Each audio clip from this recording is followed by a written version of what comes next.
High, আমি মনুপ্রিয়া।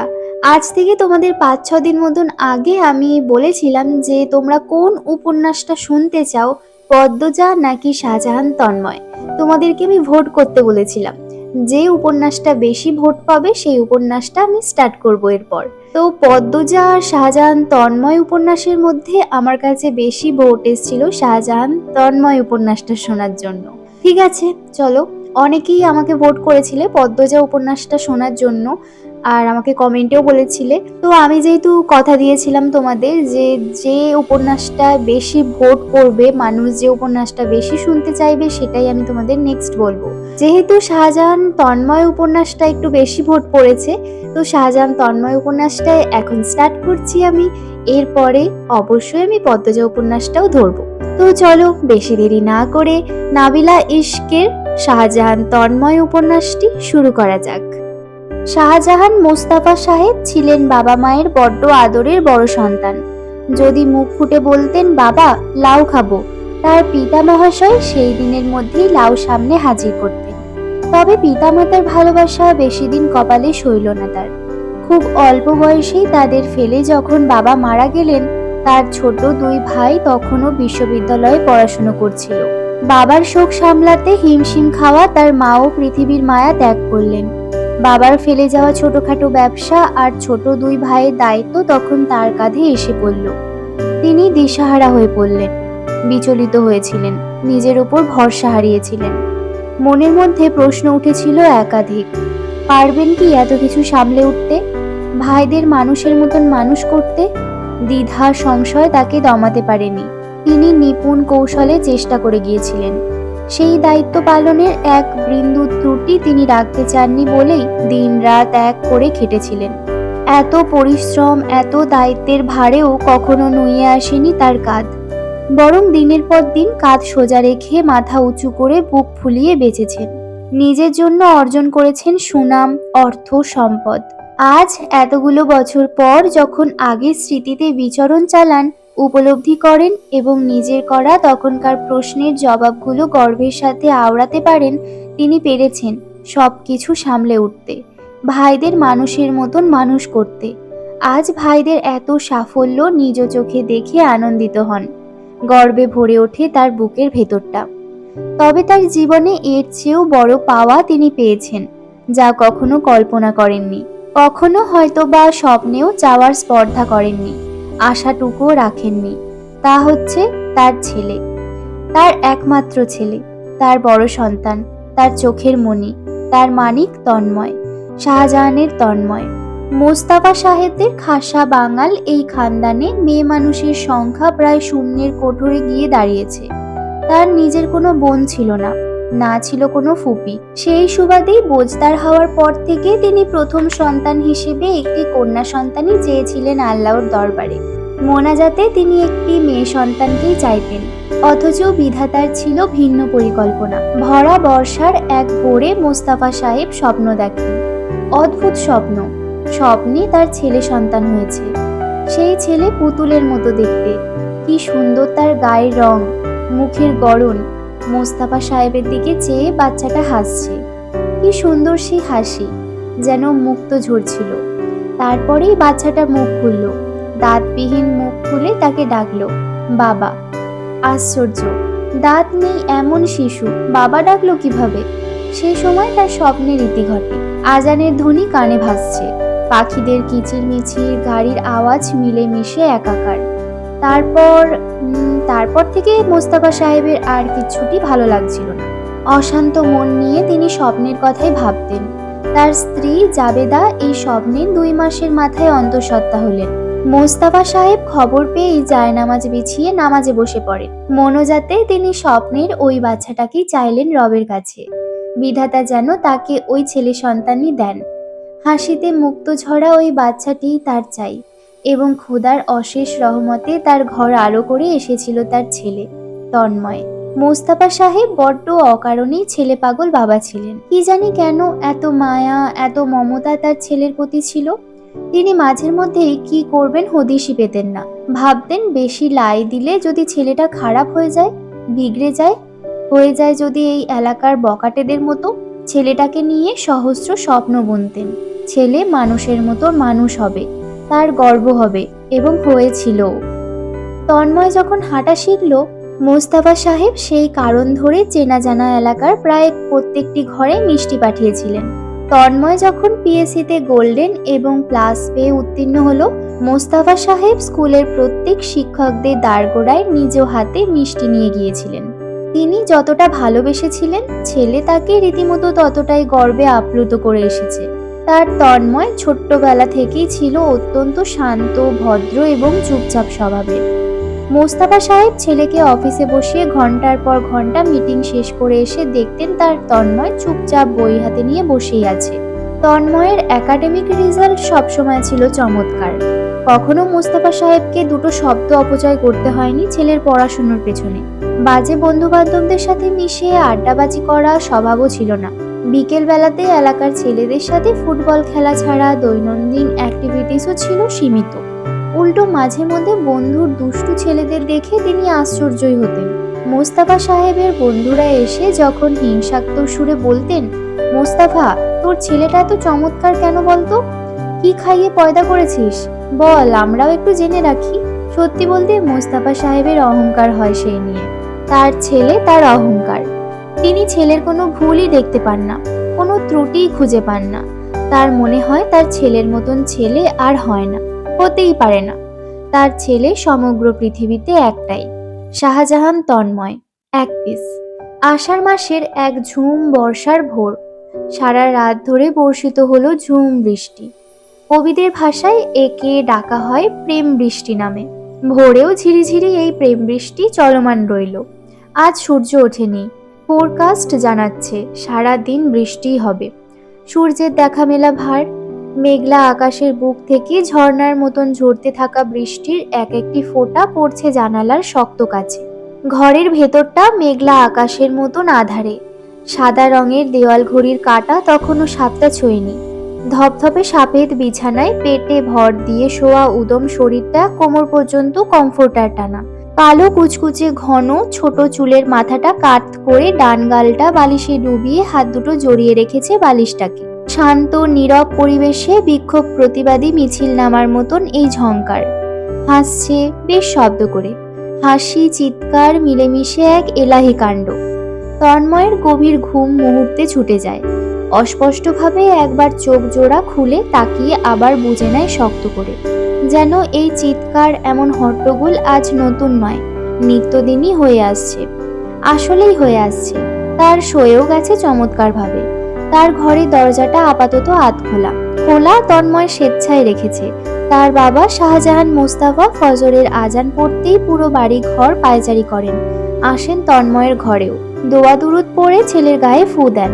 পাশে বসে কিছুক্ষণ ছেলেকে নীরবভাবে দেখেন। এই তার নিত্যদিনের কাজ। মাঝে মধ্যে ছেলের মাথায় হাতও বুলিয়ে দেন।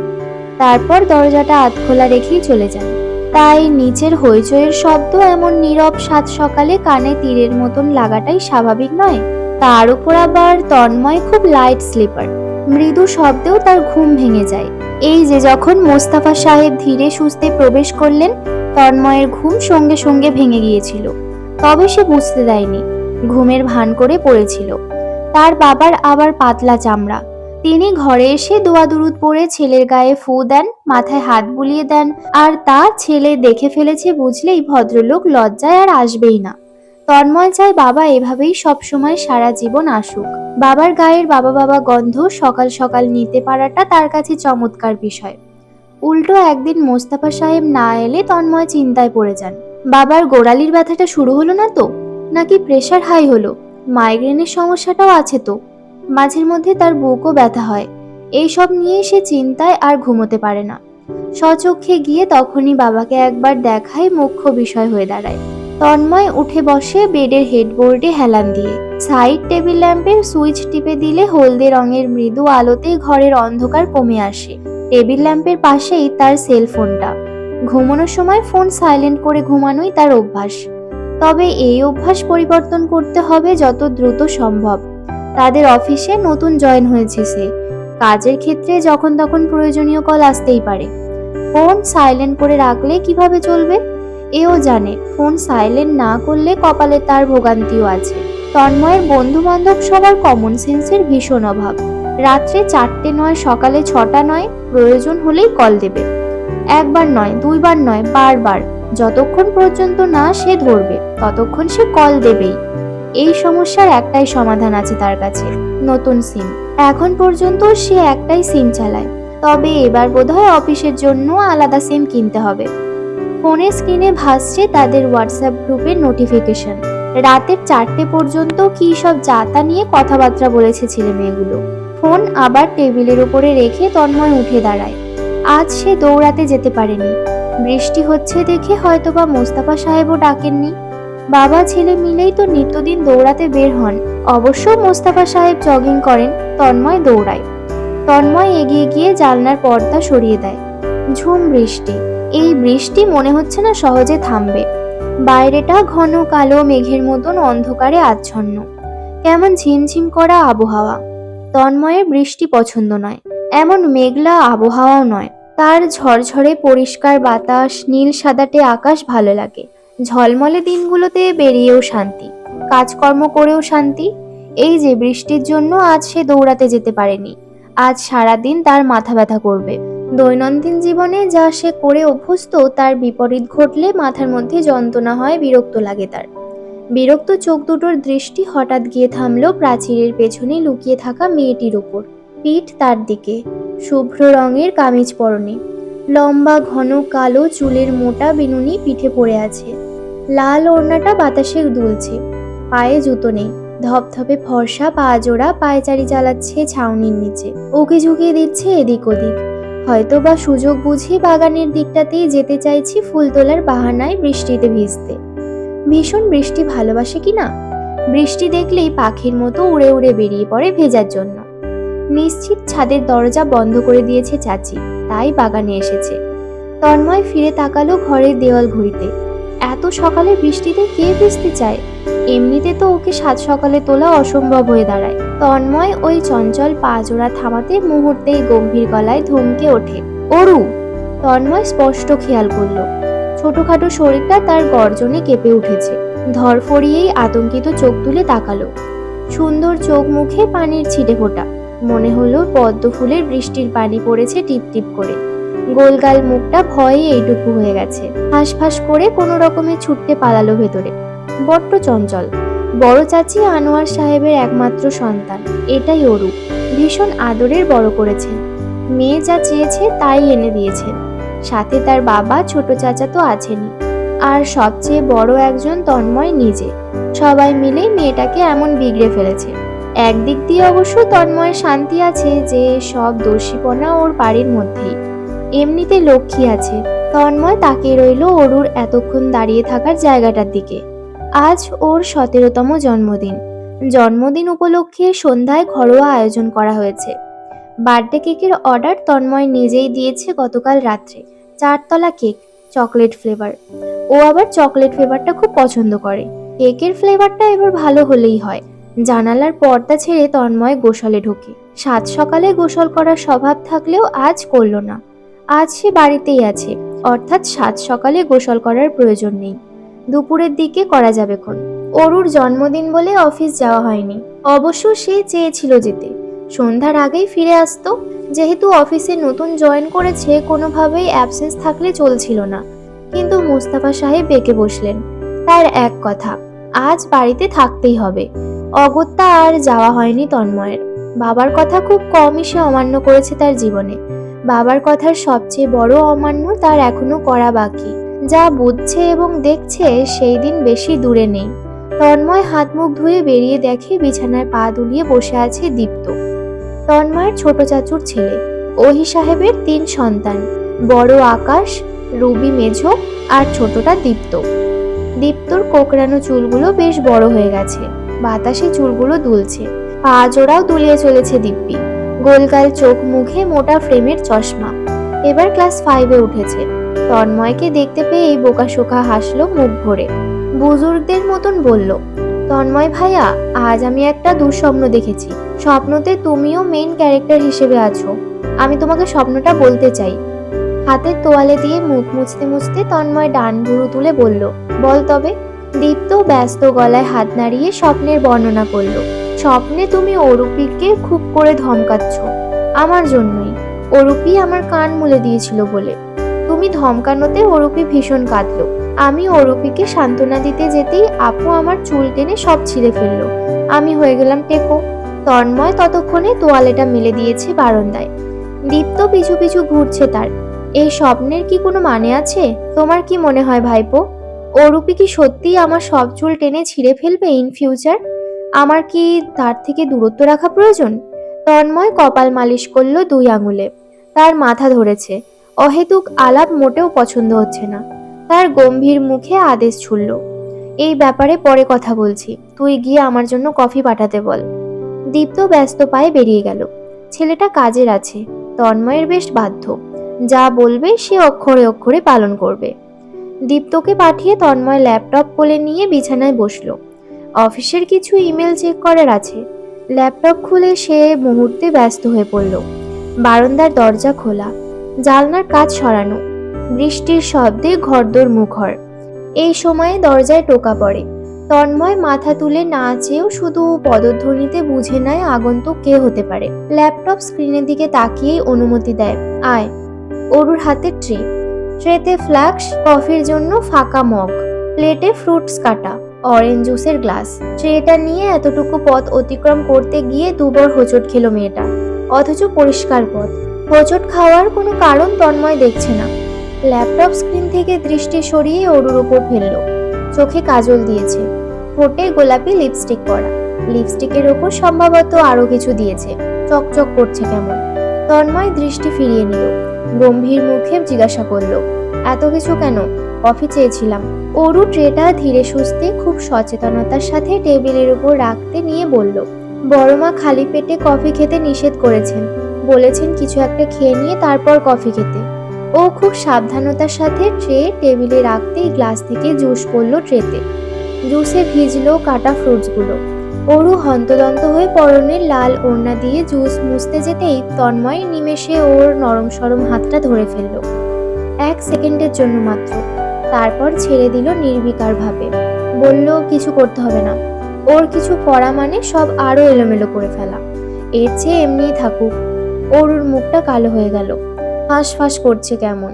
ওড়নার একাংশ মুচড়ে যাচ্ছে সামনে। ঘুরে ফিরে তন্ময়ের দিকেই চাইছে। তন্ময় আপাত মস্তক ওকে অগ্রাহ্য করে বাকিটুকু জুস এক টানে শেষ করে। ফ্লাক্স থেকে গরম কফি মগে ঢালতে নিলে বেশ গম্ভীর মুখে জিজ্ঞাসা করে, এমন বৃষ্টির মধ্যে সাত সকালে বাগানে কি করছিলি? অরু যেন এই প্রশ্নের অপেক্ষাতেই ছিল। দ্রুত সাফাই গাইতে বলে ওঠে, খুব বাতাসে ফুলের টপটা উল্টে পড়ে গিয়েছিল, আমি ওটাই তুলতে চাইছিলাম। তন্ময় কফির মগে চুমুক দিয়ে ওর মুখপানে তাকায়। সরল মুখ জুড়ে বিষণ্ণতা, যেন ওর সাথে খুব অন্যায় হচ্ছে। তন্ময় আর ধমকায় না, শুধু বলে, বৃষ্টিতে যেন ভিজতে না দেখি আর। অরুর ফ্যাকাশে মুখখানি চুপসে যায়, আমতা আমতা করে। তন্ময় ভাই, আমি তন্ময় ব্যস্ত কণ্ঠে আদেশ ছড়ে, যা নিচে যা। অরু মুখ ভার করে কিছুক্ষণ দাঁড়িয়ে থাকলো। নির্বিকার তন্ময়কেই দেখলো। ভাবলেশহীন তার থেকে প্রতিক্রিয়া না পেয়ে অনিচ্ছুক হওয়া সত্ত্বেও আলগোছে বেরিয়ে গেল। ও যেতেই তন্ময় চোখ তুলে তাকালো ওর যাওয়ার পথের দিকে। চোখের তারায় ভাসলো কাজল রাঙা চোখ দুটো। মেয়েটা ভারী দোষী হচ্ছে তো দিনকে দিন। তার সামনে সেজেগুজে টোটো করছে, এমন সাত সকালে কে ঠোঁটে লিপস্টিক, চোখে কাজল লেপটে ঘরে ঘুরে ফিরে বেড়ায়? ওর পক্ষে সম্ভব? পড়াশোনাতে ফাঁকিবাজ হলে কি হয়েছে, বাদ বাকি সবকিছুতেই ফার্স্ট ক্লাস। তন্ময়ের মাথা খেতেও। বৃষ্টির জন্য অরুর জন্মদিনের অনুষ্ঠান ঘরে করার আয়োজন থাকলেও দুপুরের দিকে বৃষ্টি থামলো। আগের পরিকল্পনা ধরে জন্মদিনের অনুষ্ঠান বাগানেই করার সিদ্ধান্ত নেওয়া হলো। জন্মদিনের ডেকোরেশন সাজাতে ম্যানেজমেন্টের লোকজনও চলে এসছে বিকেলের আগেই। বাগানের দিকে আসতেই ডেকোরেশন ম্যানেজমেন্ট ম্যানেজারের সাথে দেখা হলো তন্ময়ের। দুজন বাগান জুড়ে হাঁটতে হাঁটতে আলাপ আলোচনার বিভোর ছিল। হঠাৎ করেই তন্ময়ের দৃষ্টি গেল পশ্চিম দিকটায়। অরু চোরের মতন হুড়মুড়িয়ে ছুটছে বাগানের দিকে। ফর্সা নগ্ন পা জোড়া, কোমর সমান চুলগুলো খোলা, বাতাসে দুলছে উঠছে। এখন যদি পায়ে কাটা বিঁধে ও পাগলের মতন কান্না করবে, নাকের পানি চোখের পানি এক করে বাড়ি মাথায় তুলবে। আদরে বাদর হয়েছে তো। তন্ময় ধমকে উঠল, এই তোর এখানে কি কাজ? অরু থতমত খেয়ে ওঠে, থমকে পড়ে, ফিরে তাকায় অবুঝের মতন। তারপরে সে দাঁত বার করে হেসে জবাব দেয়, কয়েকটা ফুল ছিঁড়বো, বাড়িতে গাউনের সাথে লাল গোলাপ চুলে গুজবো, সুন্দর দেখাবে না বলুন? তন্ময়ের দৃষ্টি ফিরিয়ে নেয়, ম্যানেজমেন্ট ভদ্রলোককে বলে, এক্সকিউজ মি প্লিজ। এরপর নিজেই হাতা দুটো কনুইয়ের উপর তুলতে তুলতে এগোয় ফুলের বাগানের দিকে। বাগানে প্রবেশ করে ওর যা যা ফুল লাগবে তুলে এনে দেয়। আনন্দে ওর চোখ মুখ ফুলের মতন হাসছে। ফুলগুলো থেকে একটা লাল গোলাপ কানে গুঁজে তন্ময়ের দিকে চেয়ে অস্পষ্ট গলায় জিজ্ঞাসা করে, ভালো লাগছে? তন্ময় অপলক তাকিয়ে দেখল, দৃষ্টি ফিরিয়ে নিল পরপরই। এলোমেলো ভঙ্গিতে চারপাশে চেয়ে বলল, হুম। এতটুকু জবাবই যেন ওর জন্য অনেক কিছু। মেয়েটা খুশিতে বাঘারা। ধেই ধেই করে ছুটে চলে গেল ভেতরে। শুনতে পেল না তন্ময়ের বিড়বিড় করে আওড়ানো কথাটুকু, এই ফুলের থেকেও সুন্দরতম ফুল তুই নিজেই। জন্মদিনের অনুষ্ঠান শেষ হলো রাত 12টায়। তন্ময় নিজের ঘরে এসেই ওয়াশরুমে ঢুকেছে। গোসলটা এখনই করতে হবে। রাতে গোসল না করলে তার ভালো ঘুম হয় না। খারাপ স্বভাবের মধ্যে এটাও একটা।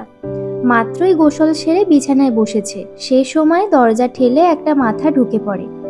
উদম দেহের তন্ময়কে দেখে মাথাটা দ্রুততম গতিতে দৃষ্টির বাইরে চলে গেল। তারপর দরজায় কয়েকবার করাঘাত পড়ে। তন্ময় আনমনে সামান্য হাসে, জেনেও গলার স্বর গম্ভীর করে জিজ্ঞাসা করে, কে? অরুর ছোট্ট জবাব, আমি। কি চাই? অরু এবার বিড়বিড় করে জবাব দেয়, আমার গিফটটা তো পেলাম না তন্ময় ভাই। তন্ময় উঠে দাঁড়ায়, কিবোর্ড থেকে একটি টি শার্ট কোনো রকমে গায়ে জড়িয়ে নিয়ে বলে, ভেতরে আয়। অরু যেন অনুমতির অপেক্ষাতেই ছিল। অনুমতি পেয়েই তড়িঘড়ি করে ঢুকলো। ওর পরনে এখনো লাল রঙের প্রিন্সেস গ্রাউন, মাথায় ক্রিস্টালের ক্রাউন, দুই হাতে লাল রঙের গ্লাভস। সাজটা বেশ ইউরোপিয়ান ভাইব দিচ্ছে। অরুকে মানিয়েছে ও চমৎকার, অপসরা লাগছে দেখতে। ও হাতটা বাড়িয়ে দেয়, আমার গিফট দিন। তন্ময় নরম গলায় প্রশ্ন করে, কি গিফট চাই? অরুর চাওয়াটুকু যেন ঠোঁটেই ছিল। চটপট আধারে গলায় বলল, বাইসাইকেল। আমার বাইসাইকেল লাগবে, যত দ্রুত সম্ভব তত দ্রুত। সাইকেল দিয়ে কি হবে? মার্জি প্রতিদিন ওর সাইকেল চালিয়ে স্কুলে যায়, ওর সাথে মিলেমিশে আমিও যেতে চাই। আমার গাড়িতে যেতে একদম ভালো লাগে না। তন্ময় দীর্ঘশ্বাস ফেলল, খুব চঞ্চল মেয়েও। সাইকেল নিয়ে দেওয়াটা কি ঠিক হবে? যদি দুর্ঘটনা ঘটিয়ে বসে? তন্ময় চিন্তিত হলেও ওর মুখে ভাসমান আকাঙ্ক্ষা ভাঙতে পারল না। নিজের কাছেই হার মেনে বলল, আচ্ছা এনে দেব। তন্ময় যেহেতু বলে ফেলেছে তার মানে এনে দেবেই, এতটুকু বিশ্বাস আছে অরুর। খুশিতে ও দিক শূন্য হয়ে ছুটে বেরিয়ে গেল। তন্ময় হাতে তুলে নিল সেলফোনটা। কাজের চাপে পড়ে সে সাইকেলের ব্যাপারটা ভুলে যেতে পারে। এখনই অর্ডার করে ফেলা যাক। অনলাইনে পরিচিত কয়েকটা বাইসাইকেলের পেজ ঘুরে বেড়ালো সে। মেয়ে মানুষ উজ্জ্বল রঙের সব পছন্দ করে, যেমন পিঙ্ক, ইয়েলো। কিন্তু তন্ময় কালো সাদার মিশেলের একটা সাইকেল পছন্দ করে বসেছে। তার মনে হলো এই সাইকেলটায় বসলে অরুকে ভালো লাগবে। ব্যাস, তখনই অগ্রিম পেমেন্ট করে অর্ডার দিয়ে ফেলেছে। পরশুর মধ্যে চলে আসবে। এবং যেদিন এলো তখন তন্ময় বাসায় ছিল না, সে অফিসে ছিল। বাড়িতে ফিরে দেখেছি অরুর হাস্যোজ্জ্বল মুখখানি। বাইসাইকেলটা পেয়ে মেয়ের আনন্দের মাত্রা যেন আকাশ ছুতে বাকি। তন্ময়ের মন বলল, যদি সে জানতো মেয়েটা এত খুশি হবে তাহলে আরো আগেই একটা সাইকেল নিয়ে আসতো। আচ্ছা, যখন সাইকেলটা পেল তখন এতটা খুশি হয়েছিল, সে তো দেখতেই পেলাম না আর। বাসায় থাকলে হয়তো দেখতে পেতাম। তন্ময় বন্ধু মহলে সবচেয়ে গম্ভীর নীরব মানুষ। প্রয়োজন ছাড়া তার মুখ থেকে একটা শব্দ বেরোয় না। বন্ধুদের কার্যকলাপ নীরব দর্শকের মতো শুধু শোনে আর দেখে যায়। তাই বন্ধুদের সবার চরিত্র সম্পর্কে তার অবিশ্বাস্য রকমের প্রেডিকশন রয়েছে, এবং তা সত্যও হয়। খুব কম কথা বলা তন্ময় যখন কিছু বলে তা গুরুত্বপূর্ণ যেন। বন্ধুদের মধ্যে তো তাই। এবং তার কথাবার্তার মান রাখা হয় দারুণভাবে। যেমন সেদিন রিয়ান আড্ডায় এসে পৌঁছালো মন খারাপ নিয়ে। মারাত্মক ধরনের ডিপ্রেসড সে। বন্ধু মহলের সবাই উতলা হয়ে প্রশ্ন করলো, কি হয়েছে? রিয়ান ইচ্ছার বিরুদ্ধে গিয়ে মনের সব কথা খুলে বলল। সে সুহানিকে মোটেও পছন্দ করতে চায় না। তাও কেন দিন দিন পছন্দের মাত্রা বাড়ছে, কেন যে আকর্ষণ অনুভব করে, আশ্চর্যভাবে তন্ময় সেদিন মুখ খুলল। খুব সাবলীল গলায় বলল, when you try not to fail for someone you will fail harder and stronger. Riyan তখন অসহায় চোখে তাকিয়ে থাকলো। তন্ময় উপদেশ দিয়েছিল শান্ত কণ্ঠে, সমুদ্রের স্রোত কি থামাতে পারবো আমরা? কখনো না। থামানোর চেষ্টায় উল্টো ডুবে যাব, নয়তো মরে যাব। কিন্তু এই স্রোতের সঙ্গে আমরা তাল মিলিয়ে চলতে পারবো। চলতে গিয়ে হয়তোবা উপভোগ করব, নয়তো বৈরাগী হব। রিয়ান তন্ময়ের সেই কথাগুলো আজও মনে রেখেছে। ওই এক একটি কথা মনে গেঁথে নিয়ে মনের স্রোতের সঙ্গে তাল মিলিয়ে এত দূর এসেছে। এখন পর্যায়ক্রমে পছন্দের মাত্রা ভীষণ গভীরে। পছন্দ এখন সাধারণ শব্দ মাত্র, বলা যায় ভালোবাসে। এক নিদারুণ ভালোবাসার জন্ম হয়েছে তার মনে। রিয়ান ভাবে, খুব করে ভাবে, তন্ময় বুঝি তার ভালোবাসা নামক স্রোতের সঙ্গে তাল মিলিয়ে অনেক দূর চলে গেছে, এতটাই দূরে যে সেখান থেকে ফেরার কোনো রাস্তা নেই। তন্ময় অবশ্য গম্ভীর স্বভাবের, কথাবার্তা কম বলে, তবে কখনো তার বন্ধুদের অযথা না বলতে পারে না। তার মুখ থেকে সবসময় বিপরীতে বেরোয় হ্যাঁ, ঠিক আছে, যেভাবে ভালো হয়, কিংবা আচ্ছা, যেভাবে তোরা চাস তাই কর। শুধু একটা বিষয়ে তার মুখে সব সময় না শোনা যায়, সেটা অরুর বিষয়ে। মাহিন যখন অরুর মুখে আবদার ধরে বলে, তন্ময় প্লিজ একদিন অরুকে আন, মেয়েটার সাথে পরিচয় করিয়ে দে, তন্ময়ের মস্তিষ্ক কাজ করার আগে তার মুখ কাজ করে, গম্ভীর গলায় বলে ওঠে, না। এই নিয়ে মাহিনের আফসোসের শেষ নেই। আজও আড্ডায় বসে মাহিন হতাশার নিঃশ্বাস ফেলে বারবার বলছে, বন্ধুদের কথা এখন আর কোনো দাম নেই। তার কথার প্রভাব তন্ময়ের ওপর আদতে পড়ছে নাকি দ্বিধার বিষয়। সে অন্যমনস্ক হয়ে আছে, এসেছে অবধি। বিষয়টা খেয়াল করে রিয়ান।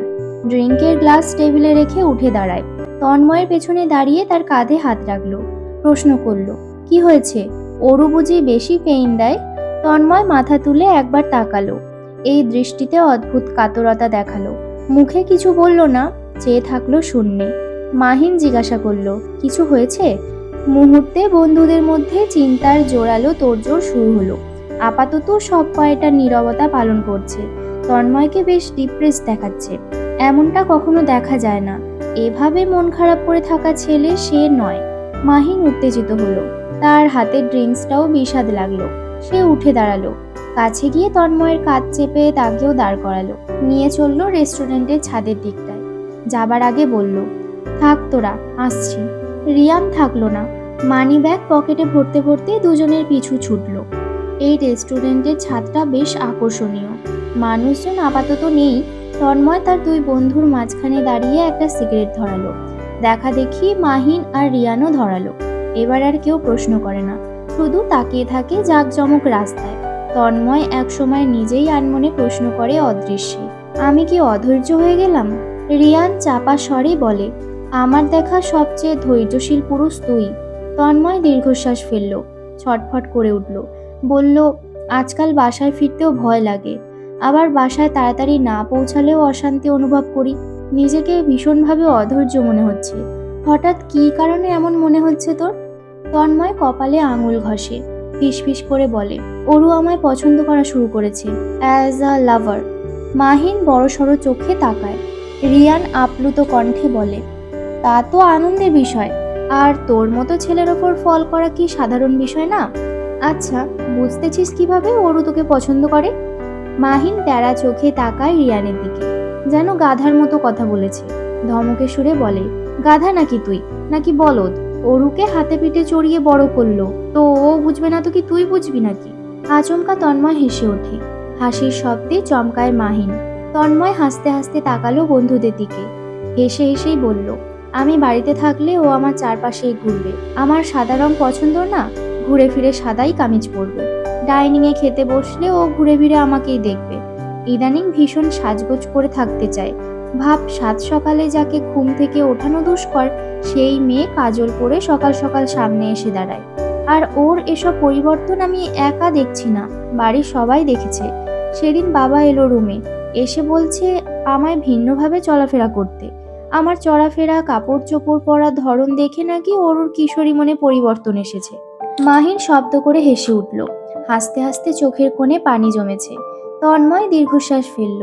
অদূরে তাকিয়ে বলল, নিজেকে নিয়ন্ত্রণে রাখা কঠিন হয়ে দাঁড়িয়েছে, জেনে যে অরুও আমায় পছন্দ করে, ভিন্ন চোখে দেখে।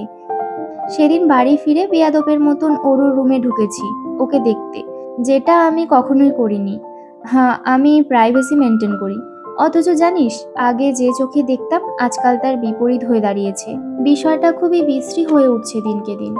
রিয়ান সতর্ক গলায় বলল, দোস্ত, আঙ্কেলকে জানিয়ে দে, বলে দে তুই অরুকে চাস অ্যাজ আ লাইফ পার্টনার। তোদের এঙ্গেজমেন্ট করিয়ে দেবে। অরু অনার্সে পড়াকালীন না হয় বিয়েটা করবি। আমার বিশ্বাস অরুর বাবা মা কোনো মতে অমত করবেন না। তুই বেস্ট অরুর জন্য, তোর চেয়ে পারফেক্ট কেউ হতেই পারে না। তন্ময় বিপরীতে চুপ রইল, প্রত্যুত্তর করল না। সমস্যা তো মুস্তাফা সাহেবকে নিয়েই। মেইন ভিলেন তো তার পিতা মহাশয়। ভদ্রলোক সবকিছুই জানেন, তন্ময়ের অনুভূতি সব বোঝেন। বাবার থেকে তন্ময়কে কে ভালো বোঝে? কেউ না। মানুষটা আগে থেকেই জানেন এবং জেনে শুনে বিষয়টা এড়িয়ে বেড়াচ্ছেন। তন্ময় ভালোভাবেই অবগত। তন্ময়ের উদাসীনতা দেখে কোনো প্রশ্ন করেনি মাহিন, রিয়ান। ওরা আবার তন্ময়ের নীরবতাকে প্রাধান্য দেয়। তন্ময় ল্যাপটপে টাইপ করছে, পাশেই অরু, দীপ্ত বসে পড়ছে। পড়ছে বললে ভুল হবে অরুর ক্ষেত্রে। ও বইয়ের ফাঁকে ফাঁকে উকিঝুঁকি দিচ্ছে। দৃষ্টি শান্ত নেই। তন্ময় দেখেও যেন দেখছে না, নজর আন্দাজ করছে ব্যাপারটা। খুব গম্ভীর মুখে কাজ করছে। মাঝে মধ্যে মুখ খুলে শুধু দীপ্তর পড়াগুলো বুঝিয়ে দিচ্ছে। 9টার মধ্যে দীপ্তর সব সাবজেক্ট হোমওয়ার্ক শেষ হলো। বইপত্র গুছিয়ে ব্যাগ কাঁধে ও উঠে দাঁড়ালো। আর চোখে অরুকে দেখে হঠাৎ করে বলল, চোখ এক জায়গায় বই অন্য জায়গায় থাকলে পড়াশোনা শেষ কিভাবে হবে অরুপি? অরু ভ্যাবাচাকা খেলো। চোখ পাকিয়ে তাকাতেই ছেলেটা ছুটতে পালালো। তন্ময় এমন ভাব করে রেখেছে যেন কিছুই শোনেনি।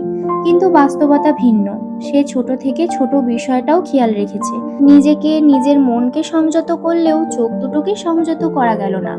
এই যে অরু কানের পেছনে চুল গুজে আদুরে চোখে তাকাচ্ছে, ছটফটিয়ে উঠছে, বসছে, কিছু একটা বলবে হয়তো। তন্ময় এই সব কিভাবে অগ্রাহ্য করবে? অরু হাঁসফাঁস করে মুখ খুলল, তন্ময় ভাই। তন্ময় ব্যস্ততা দেখিয়ে না তাকিয়েও প্রত্যুত্তরেই অস্পষ্ট শব্দে বলল, হুম। আপনি সায়মা আপুকে চেনেন? তন্ময় সংক্ষিপ্ত জবাব দিল, না। অরু যেন খুশি হলো। চেনেন না? সত্যি? এই যে আমাদের পাশের বিল্ডিং এর আপুটা, বারবার ছাদে এসে দাঁড়ায় যে। তন্ময় দৃষ্টি উঠিয়ে স্বাভাবিক চোখে তাকায়। অরু আমতা আমতা করে বলে, ওই আপুটাকে আপনার কেমন লাগে? স্বাভাবিক থাকাটা কষ্টের হয়ে পড়ল তন্ময়ের জন্য। সে ভুরু উঁচিয়ে প্রশ্ন করল, কি বলতে চাইছিস? তোর এত কথার মেন পয়েন্ট কি?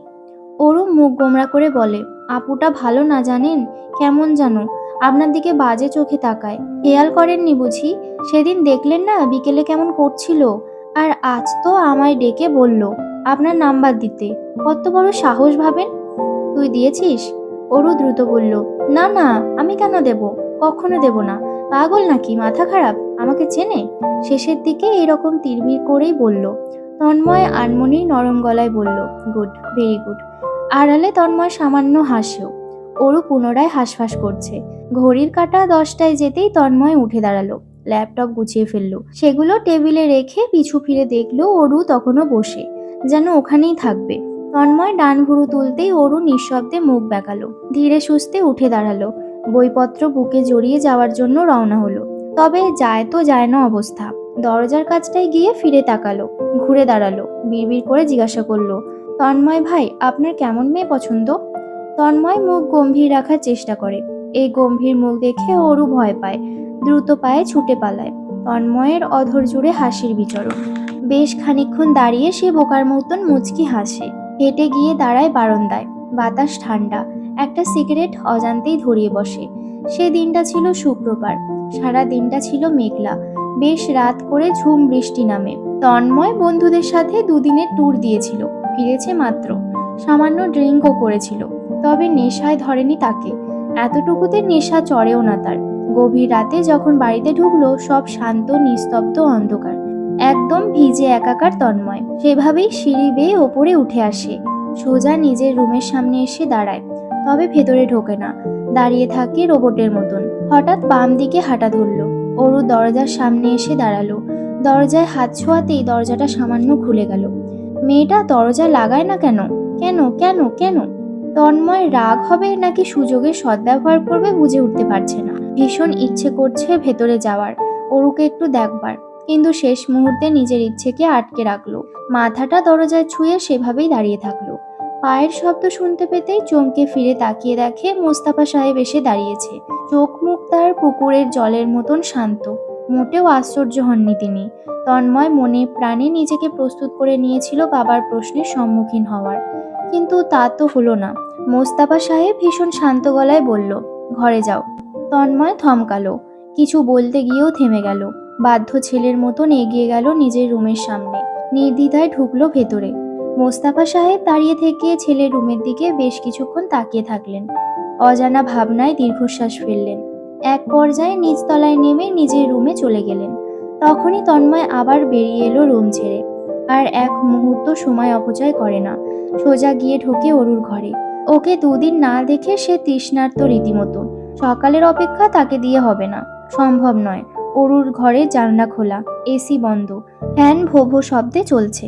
বাতাসের স্পর্শে পর্দা উঠছে, বৃষ্টির ছিটেফোঁটা প্রবেশ করছে জানলা দিয়ে।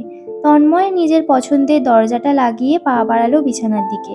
বিছানার পাশের ল্যাম্পের হলদেটে আলোয় অরুর ঘুমন্ত মুখটা স্পষ্ট। মেয়েটা বেঘোরে ঘুমাচ্ছে, নিষ্পাপ লাগছে দেখতে। তন্ময় দূরত্ব রেখে দাঁড়িয়ে থাকলো, দেখলো নিখুঁতভাবে। হঠাৎ করে চোখ চলে গেল ওর পাশে। মুহূর্তে তন্ময়ের ভাবভঙ্গি পরিবর্তন হলো। হাত বাড়ালো ফটাফট। অরুর হাতের মুঠোয় একটি সাদা শার্ট, তন্ময়ের শার্ট। শার্টটা ধরে পাথরের মতো দাঁড়িয়ে থাকলো। অনুভব করলো সর্বাঙ্গ কাঁপছে থরথর করে, অদ্ভুতভাবে হৃৎপিণ্ড লাফাচ্ছে। অরুর দিকে দ্বিতীয়বার আর তাকানোর সাহস দেখালো না। শার্টটা বিছানায় রেখে দ্রুত কদমে বেরিয়ে এলো। দরজাটা আলতোভাবে লাগাতে ভুলল না। বুধবারের এক ভোর দুপুর। শাহজাহান বাড়ির ভেতরটা রোজকারের মতোই হাস্যোজ্জ্বল আর প্রাণবন্ত ছিল। তবে বেশিক্ষণ আর থাকলো কই। হঠাৎ করেই মোস্তাফা সাহেবের কল পেয়ে তন্ময় বাড়ি ফিরল অবেলায়। তার প্রবেশ করতে দেরি, মোস্তাফা সাহেবের ডাক পড়তে দেরি হয়নি। বড্ড গম্ভীর কণ্ঠেই ডেকে নিজের রুমে নিয়ে গেলেন। পিতা পুত্রের মধ্যে আধ ঘন্টা ধরে কি নিয়ে আলাপ আলোচনা হচ্ছে, এমন তো আগে হয়নি। বোধগম্য হচ্ছে না আনোয়ার সাহেবের। তিনি ব্যস্ত কদমে পায়চারি করছেন লিভিং রুম জুড়ে। একটু পরপর দৃষ্টি ফেরাচ্ছেন দেওয়াল ঘড়িতে। এখন 1টা 12। এতক্ষণ লাগবে কেন? চিন্তায় তার ভ্রু দুয়ের মাঝে ভাঁজ পড়েছে সূক্ষ্ম। ধরফর করছে ভেতরটা। আহ, এই বয়সে এসে এত চিন্তা তো নেওয়া যাচ্ছে না। আর বড় ভাই এতটাই গম্ভীর্যের সাথে তন্ময়কে ডেকে নিয়ে গেছেন যে আনোয়ার সাহেবেরই বুকের ভেতরটা তিরতির করে কাঁপছে। কপালে ছোট ছোট ঘাম জমেছে। বড় ভাইকে বড্ড ভয় পান কি না? সম্মানও তো কম করেন না, ভালোবাসাও তো আছে অনেক। এ সময় সুমিতা বেগম চায়ের কাপটা এগিয়ে ধরলেন। চাটা নাও। গরম মাথায় গরম চা খেলে মেজাজটাও গরম হবে, রেখে দাও, পরে খাবো। সুমিতা বেগম ভেবাচাকা খেলেন যেন। গরম চায়ের সাথে গরম মেজাজের সম্পর্ক কিভাবে হয়? আনোয়ার সাহেব গমগমে গলায় বললেন, তুমি বুঝবে না সুমিতা, ম্যাথমেটিক্সে তুমি দুর্বল। মুহূর্তে থমথমে হয়ে ওঠে সুমিতা বেগমের মুখ। আগামাতা না বোঝা তিনি বেকুবের মতন বিড়বিড় করে বললেন, গরম চা আর গরম মেজাজের মধ্যে ম্যাথামেটিক্স কিভাবে গুরুত্বপূর্ণ? অদ্ভুত। দীপ্ত সিঁড়ি বেয়ে নামছে, গাইছে একটি ইংরাজি গান, সম্ভবত লাভ সং। ওহি সাহেবের মেজাজটা খারাপ হলো। বালপাকনা এই বিচ্ছুকে নিয়ে তিনি কি করবেন? সেনোরিটা গান কি ওর মতো পুচকের গাওয়ার মতো? দীপ্ত তখন সুর তুলে গাইছিল, হোয়েন ইউ কল মি সেনিয়রিটা। ওহি সাহেব থমকে ওঠেন। রাম ধমক খেয়ে দীপ্তর নাস্তানাবুদ অবস্থা। কোনো রকমই সিঁড়িগুলো বেয়ে ওপরে উঠে গেছে। ওপরে বলতে দোতলায়। ওই তো রেলিং ধরে এদিকে বড় বড় চোখ করে তাকিয়ে আছে। ওহি সাহেব হাতের ঘড়িতে দৃষ্টি ঘুরিয়ে ফিরিয়ে হাঁসফাঁস করে ওঠেন। জাবেদা বেগমের দিকে তাকিয়ে বলেন, 30 মিনিটস। এতক্ষণ ধরে নিশ্চয়ই মধু নিয়ে আলোচনা হচ্ছে না? Serious matter. ভাবি, আপনি কি কিছু জানেন? চোখের ইশারায় জানালেন, কিছুই জানেন না। ওহি সাহেব ছটফট ভঙ্গিতে উঠে দাঁড়ালেন। এমন সময় মৃদু স্বরে চেঁচামেচির শব্দ ভেসে আসে। পিন পতন নীরবতা ভেঙে আসা চেঁচামেচির শব্দ শোনালো বজ্রপাতের মতন। আনোয়ার সাহেব তড়িঘড়ি করে সেদিকে ছুটলেন। ছুটতে গিয়ে পড়তেও নিলেন। নিজেকে সামলে পুনরায় ছুটলেন। মোস্তাফা সাহেবের মুখ লাল, থরথর করে কাঁপছে ঠোঁট। তন্ময় নিজেও আজ শান্ত নেই। রাগ অথবা অভিমান জানা নেই, তবে চোখ জোড়া রক্তিম হয়ে আছে। ডান হাতের আঙুল কেটেছে, রক্ত টপ টপ করে পড়ছে মেঝেতে। কাচের গ্লাসটা ভেঙে চুরে পড়ে আছে পায়ের নিচে। শব্দ করে দরজা ঠেলে প্রবেশ করেন জাবেদা বেগম। প্রবেশ মাত্রই কিং কর্তব্য বিমূঢ় আর্তনাদ করে ওঠেন। দ্রুত কদমে এসে দাঁড়ান ছেলের সামনে। কাঁপতে থাকা হাতে তন্ময়ের রক্তাক্ত হাতটা জাপটে ধরেন। চোখ দুটো দিয়ে ঝর্ণার মতো ঝরে জল। এসব কি করেছিস? পাগল হয়েছিস? এই তন্ময়, রক্ত পড়ছে তো। তন্ময়ের দৃঢ় রূঢ় দৃষ্টি তখনও মোস্তাফা সাহেবের চোখের মণিতে। আমার মধ্যে কি কোনো সমস্যা আছে? আছে? নেই তো। তাহলে আমাকে বিশ্বাস কেন করতে পারছো না?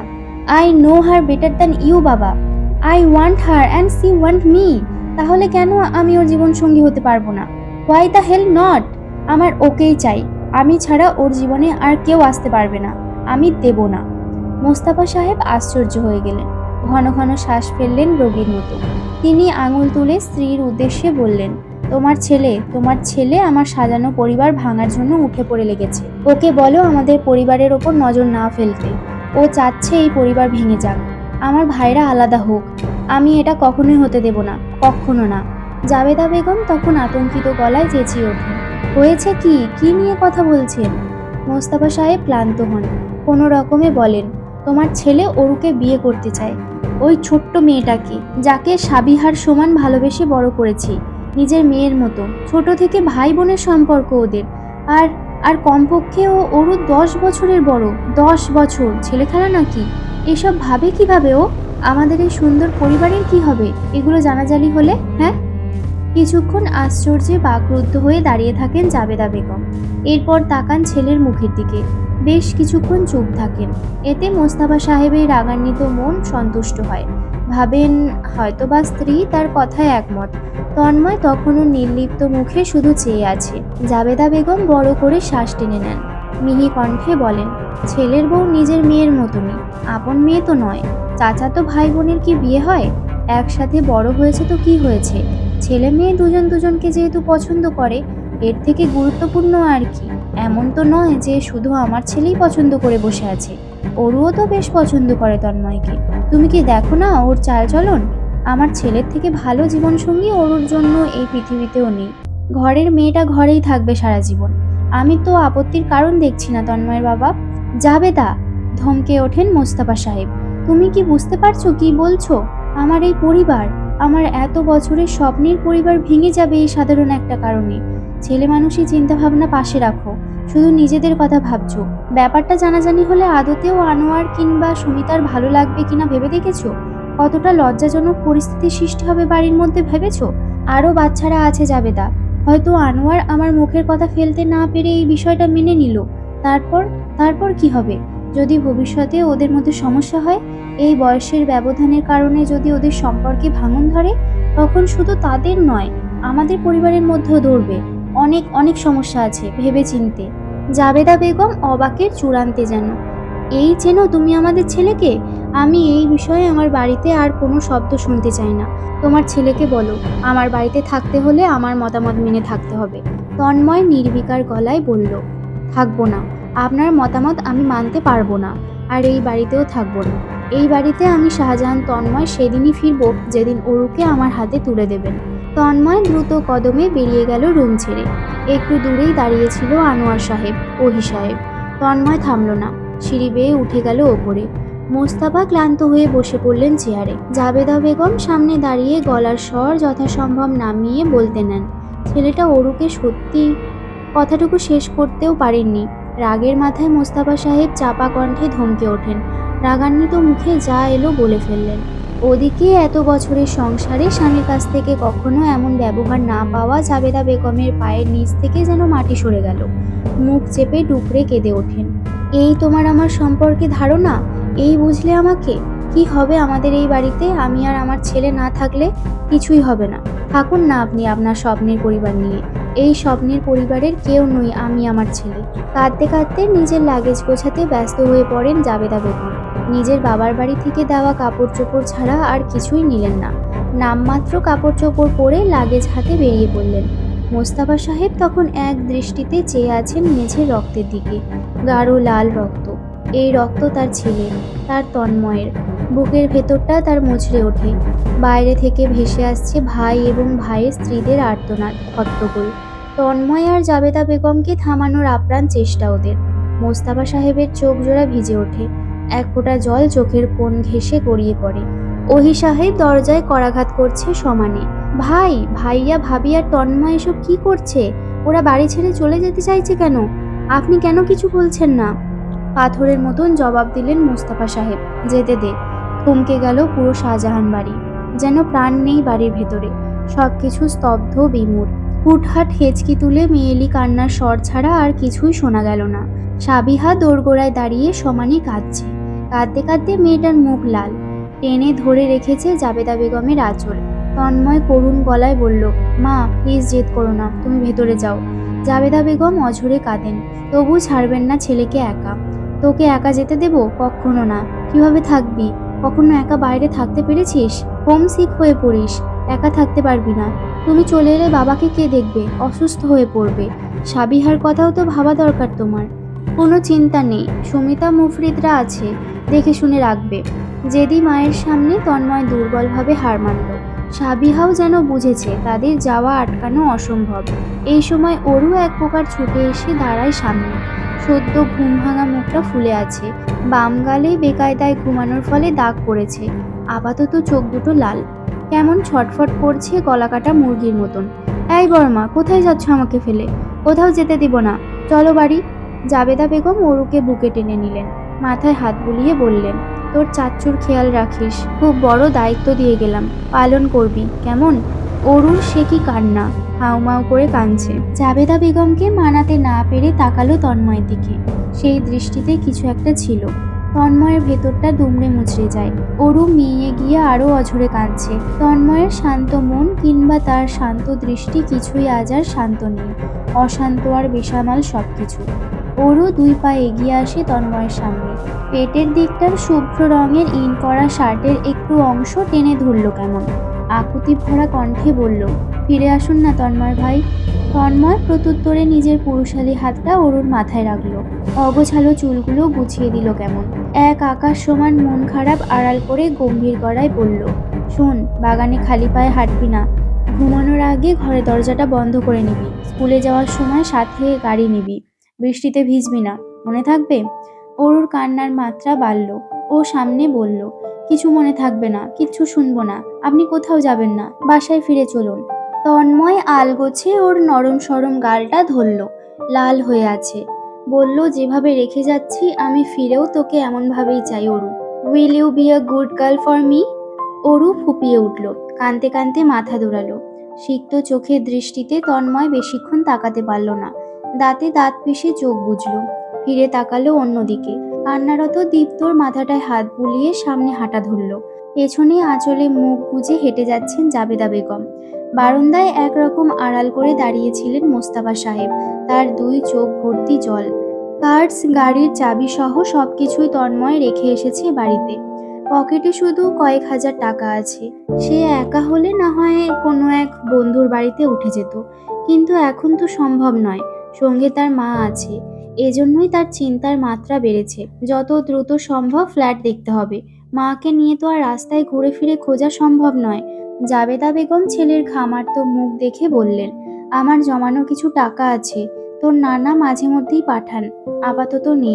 তারপর গয়নাগাটি তো আছেই, এগুলো তোর নানির দেওয়া। তন্ময় নিঃশব্দে হাসে। মায়ের কাঁধ জড়িয়ে নিজের সঙ্গে নিয়ে হাঁটতে হাঁটতে বলে, শাহজাহান মোস্তাফা সাহেবের থেকেও তোমাকে বেশি ভালো রাখবো মা। জাবেদা বেগম শব্দ করে হাসেন, অশ্রুসিক্ত চোখে চেয়ে থাকেন। ছেলের ঘামার্ত কপাল আঁচল দিয়ে সযত্নে মুছে দেন। জাবেদা বেগমকে নিয়ে একটি কফি শপে ঢোকে তন্ময়। মাকে বসিয়ে সে মেনু দেখে একটা sub sandwich, cheese pizza, orange juice আর একটা কফি অর্ডার করে দিল। এরপর চটপট ফেসবুকে পোস্ট করে ফেললো ভালো ফ্ল্যাটের খোঁজে। এখন ওঠা যাবে, এমন বাসা প্রয়োজন। সাথে সাথেই অনেকের মন্তব্য চলে এলো। তৎক্ষণাৎ তন্ময় উল্লেখিত কন্ট্যাক্ট নাম্বারে কল দিতে লাগলো, এক এক করে। কয়েক বাড়িওয়ালার সাথে কথাবার্তা বলে অবশেষে 2টো ফ্ল্যাট বাছাই করে ফেললো। 2টো ফ্ল্যাট পাশাপাশি এবং শাহজাহান বাড়ির কাছাকাছি হওয়াতে উপকার হলো বেশ। খাওয়া দাওয়া শেষ করে জাবেদা বেগমকে নিয়ে তন্ময় ফ্ল্যাটের উদ্দেশ্যে বেরিয়ে পড়ল। রিকশা এসে থামলো গন্তব্যে। 8তলা বিল্ডিং এর বাড়ি, খুব পরিপাটি এবং নির্জন। বাড়ির সামনে একটা কৃষ্ণচূড়া গাছ আছে, চমৎকার দেখতে। জাবেদা বেগম খুশি হয়ে বলেন, আমাদের বাড়ির সামনে এমন একটা গাছ লাগালে কেমন হয় বাবা? ভালো হয়, বাড়ি ফিরলেই একটা লাগিয়ে নিও। জাবেদা বেগম মন খারাপ করলেন, সে তো অনেক দেরি। তন্ময় তাকে ভেতরে নিতে নিয়ে বলে, তাহলে কাল এনে দেবো, আপাতত বারান্দায় লাগিয়ে নিও। হ্যাঁ, এটাই ভালো বলেছিস। প্রথম ফ্ল্যাটটাই পছন্দ হলো জাবেদা বেগমের। বারান্দাটা ভীষণ বড়, সব থেকে ভালো বিষয়, দুটো বেডরুমেই বারান্দা আছে, বড় একটা রান্নাঘর, লিভিং রুমে দারুণ জায়গা আছে। সমস্যা হলো ভাড়াটা নিয়ে, 32,000। তন্ময় অবশ্য দামটাতে গ্রাহ্য করলো না। সে অগ্রিম 10,000 দিয়ে তৎক্ষণাৎ ফ্ল্যাটে উঠে পড়ল। পুরো খালি ফ্ল্যাটটায় চোখ ঘুরিয়ে দীর্ঘশ্বাস ফেলল।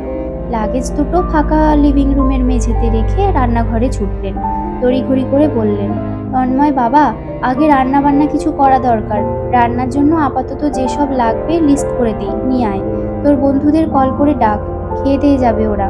নতুন ফ্ল্যাটে উঠলাম, ওদের দাওয়াত করে আনিয়ে ঘরটা উজ্জ্বল করি। তন্ময় সঙ্গে সঙ্গে নাকচ করলো। ওদের এখন আসার দরকার নেই। সে ভুলেও নিজের বিচ্ছু বন্ধুদের ডাকবে না, মা যতই বলুক না কেন। তন্ময় চুপচাপ বাজার করে নিয়ে এলো লিস্ট মোতাবেক। রান্নাঘরে সেসব রেখে এলো। নিজের ফাঁকা ঘরের বড় বারান্দাটায় এসে দাঁড়ালো। প্যান্টের পকেটে হাত দুটো ভরে তাকালো অদূরে। বেশ চিন্তিত, মশগুল সে। ফ্ল্যাটে এক্ষুনি কিছু ফার্নিচার লাগবে। জাবেদা বেগমের কোমরের সমস্যা, নরম বিছানা ছাড়া ঘুমোতে পারবেন না। এই মুহূর্তে অনেক কিছু কেনা লাগবে। জাবেদা বেগমের রান্নাবান্না তখনও চুলোয়। সে সময় কলিং বেল বেজে উঠল।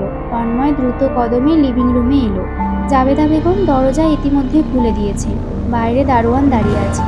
সালাম জানিয়ে বলল, আপনাদের মালামাল এসেছে, সাথে অনেক লোকজন। আসেন নিচে, দেখেন তো একটু। তন্ময় চমকালো, সামান্য ভরকালো। জাবেদা বেগমও অবাক। মা ছেলে মুখ চাওয়াচাওয়ি করলেন। তারপর দুজনেই তড়িঘড়ি করে লিফটে ওঠেন। গ্রাউন্ড ফ্লোরে নেমেই ছোটেন সদর দরজার দিকে। পৌঁছে তন্ময় স্তম্ভিত হয়ে পড়ে। 4-5টা হলুদ ট্রাক দাঁড় করানো, ট্রাক ভর্তি ফার্নিচার। মনে হয় না এমন কিছু বাকি আছে যা নেই 5টা ট্রাকের মধ্যে। এক একটা ট্রাকের সামনে তার এক একটা বন্ধু দাঁড়িয়ে। এক একটা ট্রাকের গায়ে বড় করে ব্যানার টানানো।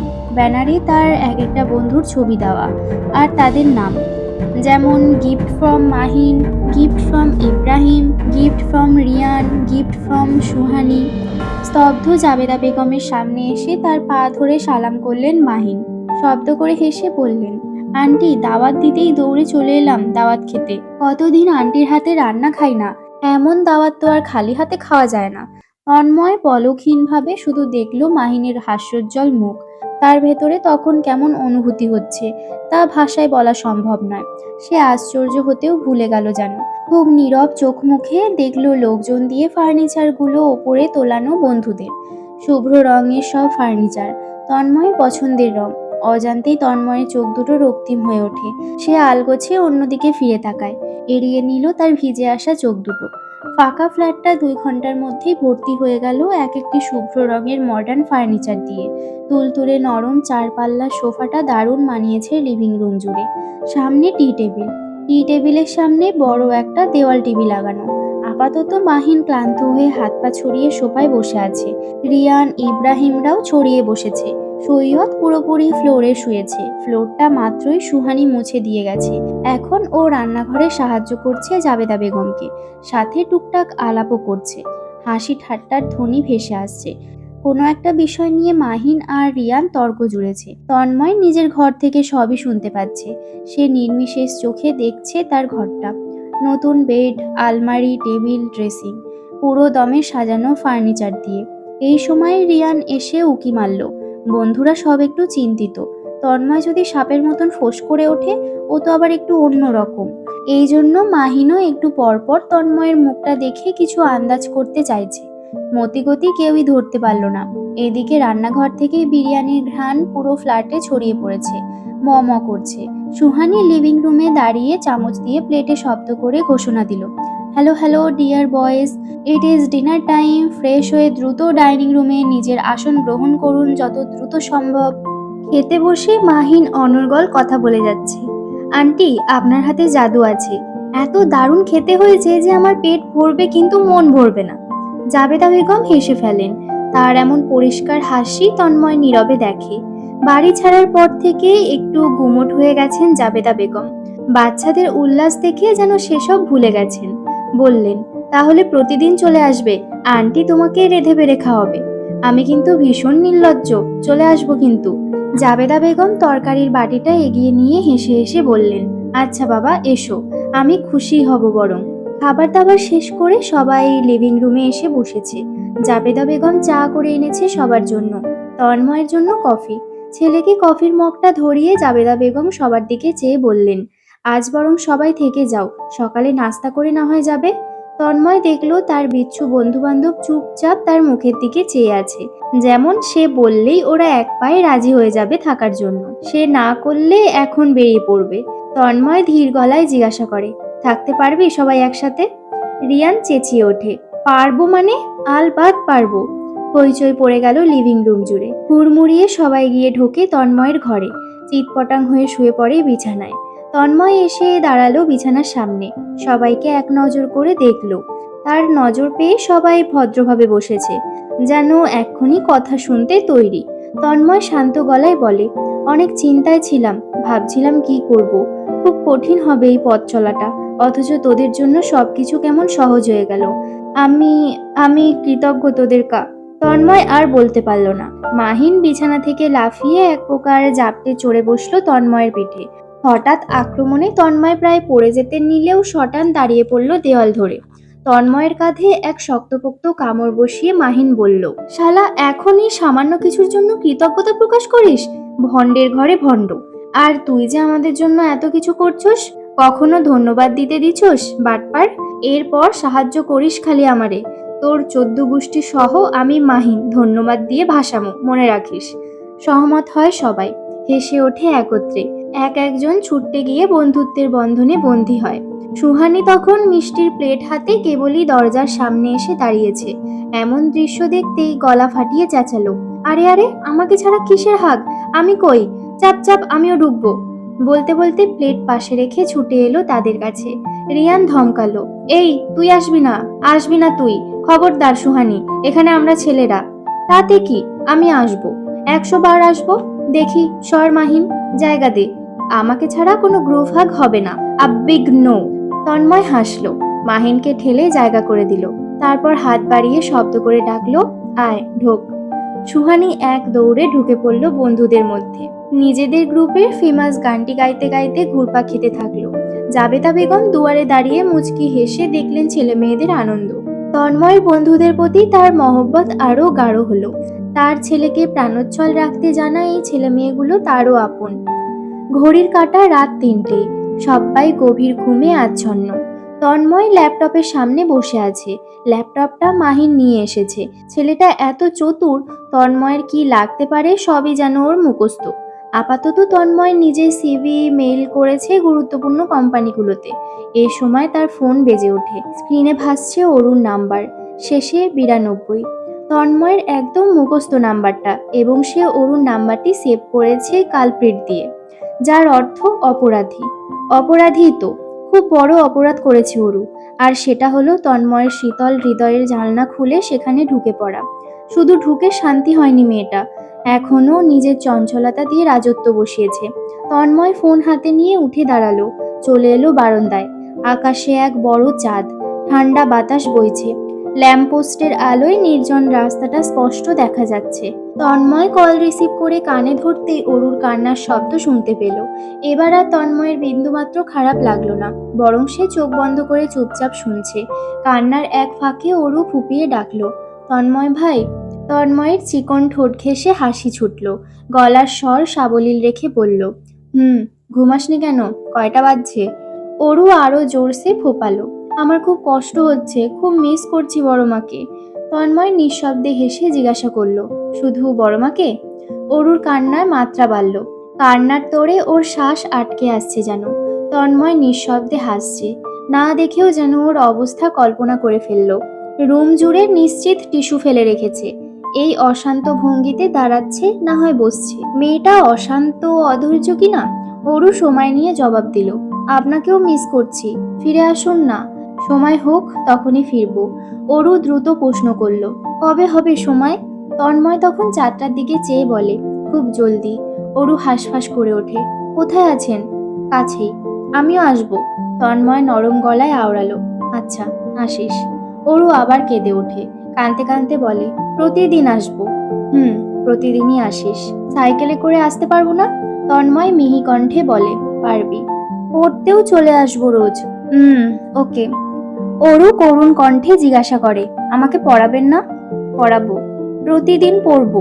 তন্ময় চোখ বুজে বলে, ঠিক আছে। অরুর কণ্ঠের সুর ভেঙে এলো। আজকে বাড়ির সবাই না খেয়ে আছে, কেউ কিচ্ছুটি খায়নি, সবার মন খারাপ, আমারও ভীষণ মন খারাপ, তাই আমিও কিচ্ছু খাইনি। আমার না খিদে পেয়েছে, কিন্তু খেতে নিলেই খুব কান্না পায়। তন্ময় তখন ফোনের স্ক্রিনে চেয়ে, তার যে ইচ্ছে করছে অরুর কপালে চুমু খেতে, কান্নারত মুখটা দেখতে। দীর্ঘশ্বাস ফেলে ফোনের স্ক্রিনে ঠোঁট ছুঁয়ে ফিসফিস করে বলল, কাঁদতে কাঁদতেই খেয়ে নে। অরু বাধ্য মেয়ের মতো বলল, আচ্ছা। সারাদিন হয়ে যাওয়া হৃদয়ের সূক্ষ্ম ব্যথাটা যেন অনেকাংশে কমে এলো। ভালো লাগায় তুলে উঠল শরীর। সুদূর আকাশে চেয়ে তন্ময় বিড়বিড়িয়ে বলে ওঠে, ক্ষণিকের দূরত্ব যদি তোকে চিরতরে পাওয়ার রাস্তা হয়ে থাকে, তাহলে তাই সই। সকালে নাস্তায় একসাথে খেতে বসে রিয়ান জিজ্ঞাসা করে, কোন কোন কোম্পানিতে অ্যাপ্লাই করলি? তন্ময় পরোটা ছিঁড়ে মাংসের ঝোল সহ এক টুকরো নিয়ে মুখে পুরে নিল। চিবাতে চিবাতে বলল কিছু কোম্পানির নাম। মাহিন এতক্ষণ চুপ ছিল, মুখে এক প্রকার কুলুপ এটেই বসেছিল। জাবেদা বেগম ডাইনিং এ ছিল কিনা সেই যে তিনি রান্নাঘরে গেলেন, অমনি বুলেটের গতিতে বলে উঠল, খেয়াল রাখিস দোস্ত, চারপাশে নজর রাখিস, অজান্তেই আবার মেয়েদের ইমোশনের টোকা মেরে দিস না, অমনি পিছু পড়ে যাবে তোর। ভুলবশত যদি কোম্পানির এমডির কচি মেয়ের হৃদয় নিয়ে ফেলিস, বড়সড় কেস খাবি কিন্তু, বলে দিলাম। হেসে উঠল সৈয়দ। কিছু একটা মনে পড়েছে এমন ভঙ্গিতে বলে উঠল, রাইসার কথা মনে আছে? রিসাবের বোনটা, মেয়েটা কি পাগল ছিল তন্ময়ের জন্য, কত কিছুই না করেছিল। এখনো আমায় পেলে জিজ্ঞাসা করে তন্ময় কেমন আছে। সুহানি মুখ দিয়ে চ শব্দ করে বলল, বিয়ে হয়ে গেছে শুনেছিলাম। মাহিন মিটমিট হেসে বলল, এখন বাচ্চাও আছে একটা। বন্ধুদের এত কথাবার্তার মধ্যিখানে তন্ময়ের খাওয়ার ভঙ্গিমাটা মোটেও পরিবর্তন এলো না।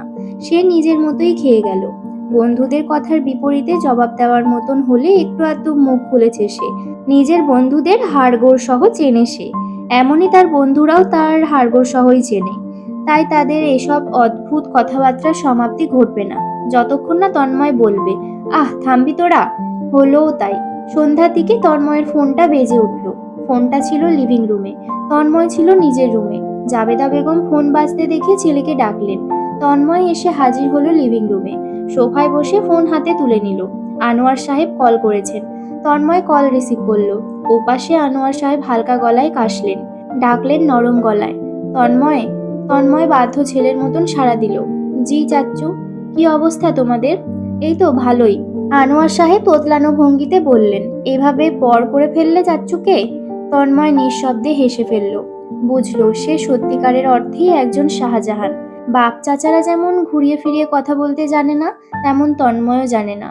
এই যে আনোয়ার সাহেব কথা খুঁজতে চাচ্ছেন কিন্তু পাচ্ছেন না, ব্যাপারটা একটু হাস্যকর বটে। তন্ময় বলল, আপনারাই তো সব। বাহ, আমি তো তাই জানি। বাবা, তাহলে বলছিলাম যেটা, আমরাই সব, তাই না? আমরাই সব বলতে অবশ্যই আমি আর তোমার ওহি চাচু তো, তাই না? বড় ভাইজানের সাথে রেগেছো, সেটা ভাইয়ের উপরে, আমাদের উপরে তো রাগ নেই। আর আমার সাথে তো প্রশ্নই ওঠে না। তুমি তো জানোই আমি একটু অসুস্থ, সেই চট্টগ্রাম গিয়ে ব্যবসার দেখাশুনো করতে পারছি না। আব্বা তুমি যদি একটু। তন্ময় মাঝপথেই ডেকে ওঠে, চাচ্চু, শাহজাহান ব্যবসায় আমি আর থাকবো না, আমি অন্য কোম্পানিতে অ্যাপ্লাই করছি, দোয়া করবেন যেন জবটা হয়ে যায়। আর আপনার ভাইজান ওরফে শাহজাহান মোস্তফা সাহেবকে বলে দেবেন, আমি শাহজাহান তন্ময়, তার টাকা পয়সা ছাড়া আমার মাকে নিয়ে বেশ চলতে পারবো। আনোয়ার সাহেবের ফোন স্পিকারে দেওয়া ছিল। তন্ময়ের কথাগুলো উপস্থিত সকলে শুনতে পেল। সোফায় বসে থাকা মোস্তফা সাহেবের মেঘ জমানো মুখটা করুণ দেখালো। আনোয়ার সাহেব আলগোছিয়ে স্পিকার সরিয়ে ফেললেন। থতমত খাওয়া কণ্ঠে বলতে চাইলেন, বলছিলাম যে। সেই মুহূর্তে মোস্তফা সাহেব উচ্চ গলায় বললেন, ওকে বলে দে আনোয়ার, আমি শাহজাহান মোস্তফা, ওর হাত পা ধরে কোম্পানিতে আনতে যাব না। ও না এলে না আসবে, আমি আমার সম্পত্তি গোল্লায় ফেলবো, জলে ঢালবো, বিলিয়ে দেব প্রয়োজনে, তবুও ওকে ধরে বেঁধে আনতে যাব না। যাক ও নিজের রাস্তায়, বাবার আর দরকার কি? বড় হয়েছে এখন, যা ইচ্ছে করবে, আমি মরে যাচ্ছি না ওদের ঘরে তোলার জন্য। তন্ময় নিঃশব্দে হাসল, কল্পনা করলো বাবার মুখটা। এক্ষুনি বাবাকে দেখার বড় পিপাসা জাগলো। মানুষটা নিশ্চয়ই প্রেসার বাড়িয়ে ফেলেছে, গলার স্বরও অচেনা লাগছে, ভেঙে ফেলেছে স্বর। ওই কণ্ঠস্বর শোনার মতন শক্ত মন তন্ময়ের আপাতত নেই। সে বাবার কথা মাঝপথে থামিয়ে কোনোভাবে বলল, আমি শাহজাহান তন্ময়, ফিরছি না, ফিরবো না, রাখলাম। মোস্তফা সাহেব চোখ রাঙালেন আনোয়ার সাহেবের ফোনের স্ক্রিনের উপর। তার করুণ চোখের দৃষ্টি ফোনের ওপারে থাকা তন্ময়ের ওপরে যেন। পরদিন বিকেলবেলা তন্ময় বেরোনোর উদ্দেশ্যে দরজা খুলতেই দেখলো একজন ভদ্রমহিলা দাঁড়িয়ে আছেন। স্বাস্থ্য ভালো, ফর্সা, সম্ভবত এই বাড়ির মালিক। ভদ্রমহিলা তন্ময়কে খুব ভালোভাবে দেখছেন, হাসি হাসি মুখে। অপ্রস্তুত তন্ময় সালাম জানালো। মহিলা এবার আরো উদ্বিগ্ন চোখে তন্ময়কে দেখতে থাকলেন। হেসে বললেন, আমি তোমার বাড়িওয়ালা আন্টি বাবা, ওপরে ফ্ল্যাটে থাকি, ব্যস্ত থাকার কারণে আসতে পারিনি। তোমার মা আছেন বাসায়? জি, ভেতরেই, আপনি যান। তন্ময় লিফটে চড়ে নেমে এলো গ্রাউন্ড ফ্লোরে। দারোয়ান চাচা তখন দরজার সামনে দাঁড়িয়ে কাকে যেন জিজ্ঞাসা করছে। কাকে খোঁজো মামুনি? কার বাসা চাও? তন্ময় বাইরে এসে আশ্চর্য হলো। অদূরেই একটা ফুল গাছের নিচে অরু সাইকেল ধরে দাঁড়িয়ে আছে, ব্যস্ত চোখে এদিক সেদিক তাকাচ্ছে। কাউকে যেতে দেখলেই ডেকে কিছু একটা জিজ্ঞাসা করছে। পরনে খুব সুন্দর একটা সুতির কামিজ, চুলে একটা বড় বেনুনি, কোমরে এসে দুলছে। কালো মনের গভীর চোখ দুটো এবার এসে পড়ল তন্ময়ের ওপর। পর মুহূর্তেই ওর চোখ দুটো কেমন ভিজে উঠল। সাইকেলটা হাত ফসকে পড়ে যাবে বোধহয়। তন্ময় ছুটে এসে ধরল সাইকেলটা। এক হাতে ধরতে না ধরতেই অরু বুকের মধ্যে হামলে পড়ল। দুই হাতে তন্ময়ের পুরুষালী কোমর জাপটে ধরে ফুপিয়ে উঠল। তন্ময় অনুভব করলো তার বুকের অংশের শার্ট চোখের জলে নাকের জলে ভিজে গেছে। তন্ময় মাথা তুলে তাকাতেই দেখলো আশেপাশে মানুষজন এদিকেই তাকিয়ে আছে। অরু তখনও কাঁদছে শব্দ করে। পাশ দিয়ে কিছু ভদ্র সভ্য ছেলে যাচ্ছিল। কান্নারত আবেগী অরু আর কঠিন মুখের নির্বাক তন্ময়কে দেখে অসন্তুষ্ট না হয়ে পারল না। একটা ছেলে তো স্পষ্ট কণ্ঠে বলেই ফেলল, আমার গার্লফ্রেন্ড এমন করলে বুকের মধ্যে এতক্ষণে পিষে ফেলতাম। আর এই লোক কেমনে এইভাবে দাঁড়িয়ে আছে কাঠের মতো? তন্ময় স্পষ্ট শুনল, দু চোখ বুঝলো। তার ভেতরে কোন ধরনের তাণ্ডব চলছে তা শুধু সেই জানে। এই যে তন্ময় কাটকাট হয়ে দাঁড়িয়ে আছে, হাত দুটো ঠিক কোথায় রাখবে ভেবে পাচ্ছে না। তার মস্তিষ্ক পুরোপুরি ফাঁকা। ওরই পারে তার এমন অবস্থা করতে। ওর এমন শক্তির কথা কি ও জানে? ওরকম নরম তুলতুলে শরীর লেপ্টে রাখার কোনো মানে হয়? ও কি এখনো ছোট আছে? কবে হবে ওর বুদ্ধি? তন্ময় ধমকাতে গিয়েও পারল না। অরুর ফোলা মুখটা দেখে আর সম্ভব হলো না। অথচ অরুর শরীর আরো নিবিড়ভাবে লেপ্টে আসতেই তার দাঁতে দাঁত পিষে এলো। দ্রুত অরুর কপালে আঙুল ছুঁয়ে সরিয়ে দিল গা থেকে। নাক মুখ লাল করে ফেলেছে কান্নাকাটি করে। ফুলে টমেটো হয়ে গেছে গাল দুটো। চোখের জল নাকের জল লেপ্টে এলাহি কাণ্ড। তন্ময় নিজের বুকের দিকে তাকালো। ভিজিয়ে ফেলেছে, শার্ট পরিবর্তন করার প্রয়োজন। প্যান্টের পেছন পকেট হাতড়ে রুমাল বার করে অরুর হাতে ধরিয়ে বলল, চুপ এবার, শ্বাস নে, এখনো বেঁচে আছি, মরে যায়নি তো। অরু করুণ কণ্ঠে জিজ্ঞাসা করলো, আপনি এভাবে কথা বলতে পারছেন আমার সাথে? একটু মিস করেন নাই আমাকে? তন্ময়ের রুমালটায় সর্দি মুছে মুহূর্তেই নষ্ট করে ফেললো। তারপর ওটাকে আবার তন্ময়ের সামনে বাড়িয়ে ধরতেই তন্ময় নির্বিকারভাবে ডান ভুরু তুলল। অরু হাতটা গুটিয়ে নিল, বলল, একটু তো ময়লা হয়েছে, আমি ধুয়ে দেব। তন্ময় জবাব দেয় না। পাগলের সাথে আগ বাড়িয়ে কথাবার্তা বাড়ানোর কোনো মানেই নেই। আপাতত বন্ধুদের একটা কল দেওয়া প্রয়োজন। সে মূলত বেরিয়েছিল ওদের কাছে যাওয়ার জন্যই। এখন অরুকে ফেলে যাওয়া অসম্ভব ব্যাপার। মাহিনকে কল করে জানালো সে যেতে পারবে না, কাল সন্ধ্যায় দেখা করবে। সেলফোন প্যান্টের পকেটে ভরে সাইকেলটা শক্তপোক্ত হাতে ধরলো। সাইকেলের সামনের ঝুড়িতে অনেকগুলো ফুল গাছ, খুব সুন্দরভাবে গুছিয়ে রাখা। পুরো সাইকেল জুড়ে মেয়েটা ডেকোরেশন করে রেখেছে। অরু তন্ময়ের নজর খেয়াল করে গাল ফুলিয়ে হাসলো। আগ বাড়িয়ে বলল, সুন্দর না তন্ময় ভাই? ফুল এতটাই সুন্দর যে ওটা যেখানে থাকে ওটাই সুন্দর হয়ে ওঠে। দাঁড়ান, আপনার পকেটে একটা ফুল গুজে দিই। তন্ময় সঙ্গে সঙ্গে বলে, না। আরে একটাই তো। বলতে বলতে অরু দ্রুত হাতে একটা ফুল ছিঁড়ে নেয়। তন্ময়ের সামনে দাঁড়িয়ে কালো শার্টের পকেটে শুভ্র রঙের ফুলটা গুজে দেয়। কালো শার্টের পকেটে থাকা সাদা রঙের ফুলটা চমৎকার দেখালো। অরু মুগ্ধ চোখে দেখতে লাগলো, দীর্ঘশ্বাস ফেললো। অবশেষে আর ফুলটা সরালো না, হাঁটা ধরলো সামনে। অরু এখন প্রাণোচ্ছল পাখি যেন। কোন বিল্ডিংটা? ওই যে গাছের সাথেরটা? সুন্দর তো, চলুন তাড়াতাড়ি যাই। বড়মা কেমন আছে? কি করছে? নিশ্চয়ই আমার জন্য কাঁদছিল। আমি জানি তো, আপনি মিস না করলেও বড়মা আমাকে ভীষণ মিস করেছে। এবং অরুর কথার আর শেষ নেই, চলতেই থাকলো ট্রেনের গতিতে। তন্ময় তখন সামনে তাকিয়ে আছে, যেমন পাশের মেয়েটি কি বলছে তার উপর ধ্যান নেই, অথচ কানে প্রত্যেকটা শব্দ ভেসে আসছে, তাও আবার একজন বিচক্ষণ শ্রোতা হয়ে। সদর দরজায় দাঁড়ানো দারোয়ান চাচা হাসলেন। তন্ময়কে প্রশ্ন করলেন, কি হয় তোমার বাবা? তন্ময়ের জবাব দিতে হলো না। অরু দ্রুত এগিয়ে সালাম জানান। গলার স্বর নামিয়ে বলেন, আমার খুব আপন। কেমন আপন ভবিষ্যতে বলবো। দু চোখে ডান হাতের আঙুল চেপে নিঃশব্দে আলগোছে হেসে ফেলে তন্ময় এবং অরুর মাথা ফেরার আগে হাসিটুকু গায়েব করে নেয়। এদিকে বোকার মতন তাকিয়ে আছেন দারোয়ান চাচা। তন্ময় আর তাকে বিশ্লেষণ করলো না। সাইকেল গ্রাউন্ড ফ্লোরে রেখে অরুকে নিয়ে লিফটে চলল। মেয়েটা এক মুহূর্ত শান্ত থাকছে না। এই যে পাশে গুই সাপের মতন নড়ে চড়ে যাচ্ছে আর চোখে সামনে তাকাচ্ছে, একবার উপরে একবার নিচে, যেন সে তন্ময়ের আগাগোড়া মুখস্থ করছে। অরু পিটপিট করে কিছুক্ষণ তাকিয়ে মুখ খোলে। কোথায় যাচ্ছিলেন তন্ময় ভাই? কোথায় যাচ্ছিলেন? তন্ময় মাথা নিচু করে তাকায়। অরু তার তুলনায় ছোট, দেখতেও ছোট, লম্বায়ও ছোট। এই কারণবশত উঁচু জুতো পরে থাকে ইদানিং। বিষয়টি খেয়াল করেছিল সে, আড়ালে আবডালে হেসেও ছিল। তবে আজ স্নিকার পরে এসেছে, তাই ঠিক তার বুকের মাঝের উচ্চতায় স্থান পেয়েছে। পলক নিচু করলেই ওর আগাগোড়া মাপা যায়। ঠিক তার এক হাতে সম্পূর্ণ অরুটা এঁটে যাবে। নজর সরিয়ে নিয়ে বলে, ধানমন্ডি লেক। অরু আগ্রহী হয়। আপনার বন্ধুদের কাছে? ওই যে লম্বা ভাইয়াটা? কোন লম্বা ভাইয়া? ওই যে ইব্রাহিম নাম। অরু ফিসফিস করে বলল, আমি তো ওই ভাইয়াটার একটা সিক্রেট জানি। কি সিক্রেট? বলবো না। লিফটে দরজা খুলেছে। অমনি অরু দৌড়ে চলে গেল। ফ্ল্যাটের দরজায় লাগাতার বেল বাজাতে শুরু করলো। ভেতরে জাবেদা বেগম এক প্রকার আতঙ্কিত হয়ে ছুটে এসেছেন। অরুকে দেখে চটজলদি দরজা মেলে দিলেন। অরু মুহূর্তেই ঝাঁপিয়ে পড়ল জাবেদা বেগমের বুকে। বাড়িওয়ালা রাহানুমা বেগম লিভিং রুমেই বসেছিলেন, হাতে চায়ের কাপ। চুমুক দিয়ে অরুকে ইশারা করে প্রশ্ন করলেন, কে হয় আপনার? জাবেদা বেগম অরুর চুলের মধ্যে আঙুল চালাতে চালাতে হেসে বললেন, আমার মেয়ে। রাহানুমা বেগম হাতের ইশারায় অরুকে কাছে ডাকেন। অরু গিয়ে পাশে বসে। অমনি রাহানুমা বেগম জিজ্ঞাসা করেন, কি নাম গো তোমার? আরাবি। বাহ, খুব সুন্দর নাম তো, কে রেখেছে? অরু আপ্লুত কণ্ঠে বলল, আমার চাচ্চু। চাচ্চু বলেছেন এই নাম আমার জন্যই তৈরি। তেমনি আবার তন্ময় ভাইয়ের নামও তার জন্যই তৈরি, এটাই বলেছেন। রাহানুমা বেগম হেসে ফেললেন। মনে হচ্ছে তন্ময় তোমার খুব পছন্দের। অরু কি খানিক লজ্জা পেল? হয়তো। মেয়েটা কেমন দ্রুত উঠে জাবেদা বেগমের পেছনে চলে এলো। আশ্চর্য হলো রাহানুমা বেগম। জাবেদা বেগম শব্দ করে হাসছেন।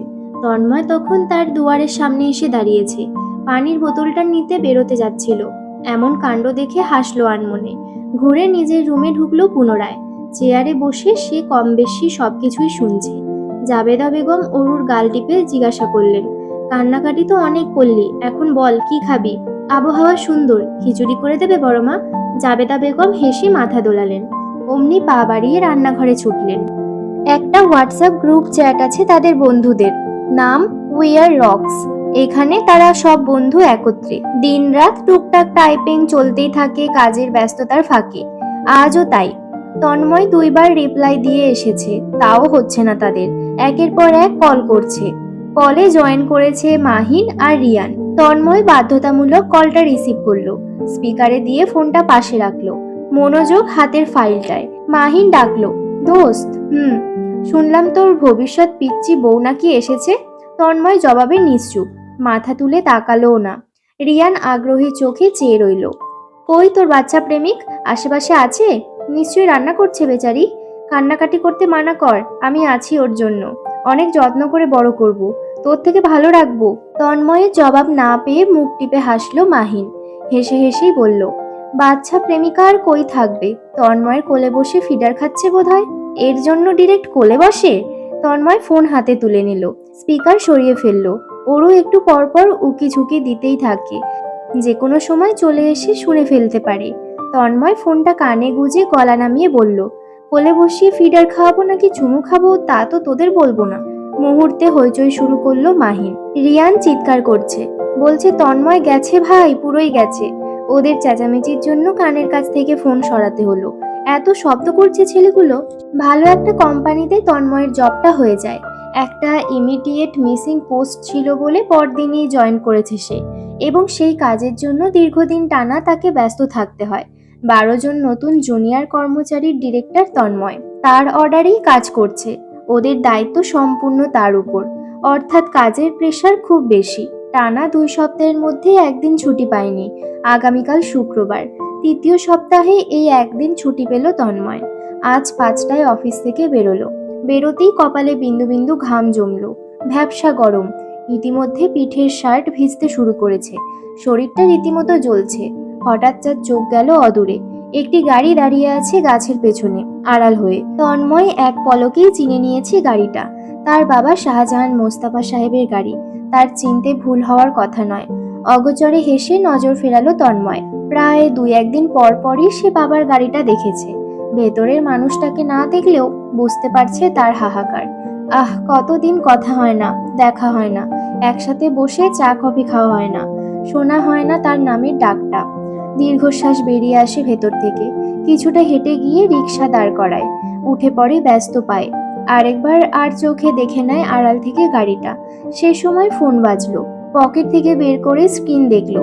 মাহিনের কল। সে রিসিভ করে শান্ত গলায় বলল, আসছি। রিকশাটা যেতেই গাড়িটা আড়াল থেকে বেরোয়, মেইন রাস্তায় নামে। ড্রাইভিংয়ে বসা ড্রাইভার রাফিক মিয়া প্রশ্ন করেন, স্যার, তন্ময় বাবাকে ফলো করব? মোস্তফা সাহেব গম্ভীর মুখে বন্ধ জানালার দিকে তাকিয়ে আছেন। কিছুক্ষণ নিশ্চুপ হয়ে থাকলেন। রাফিক মিয়া লুকিয়ে লুকিং গ্লাস দিয়ে স্পষ্ট মোস্তফা সাহেবের লাল চোখ জোড়া দেখতে পাচ্ছেন। ঘামে ভিজে আছে কপাল। ছেলে এসি ব্যবহার করতে পারছে না বলে কি তিনিও এখন এসি ছাড়বেন না?